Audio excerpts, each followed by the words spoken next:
Bangla news ও টিপসের পক্ষ থেকে সবাইকে স্বাগতম। আমাদের আজকের বিষয় পেটের চর্বি কমাতে আলাদা ব্যায়াম। খাবার নিয়ন্ত্রণ করছেন, নিয়মিত হাঁটাহাঁটিও করছেন, ওজনও একটু একটু করে কমছে, কিন্তু পেটটা তো কিছুতেই কমছে না।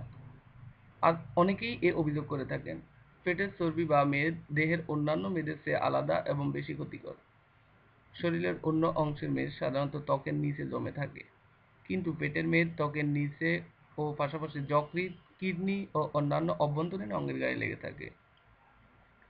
তাই পেটের চর্বি হৃদরোগ, উচ্চ রক্তচাপ, ডায়াবেটিস ও অন্যান্য সমস্যার সাথে জোরালো সম্পর্ক রয়েছে।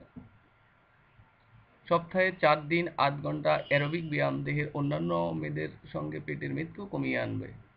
জগিং, ট্রেডমিল, সাইকেল চালানো ইত্যাদি হলো এ ধরনের ব্যায়াম। কেউ দ্রুত পেটের চর্বি ভাঙতে চাইলে আরেকটু বেশি ব্যায়ামের দরকার হতে পারে।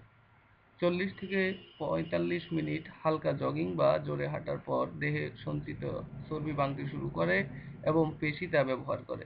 এ সময়ের পর আরও 10 থেকে 15 মিনিট জগিং করলে বা জোরে হাঁটলে প্রতিদিন একটু একটু করে জমানো চর্বি কমতে থাকবে। এর সঙ্গে চর্বি ও তেলযুক্ত খাদ্য পরিহার করে প্রচুর পরিমাণে আঁশ জাতীয় খাদ্য ও শাকসবজি গ্রহণ করতে হবে। পরিমিত আহার করতে হবে। প্রতিদিন অন্তত 10 গ্রাম আঁশ খেতে হবে।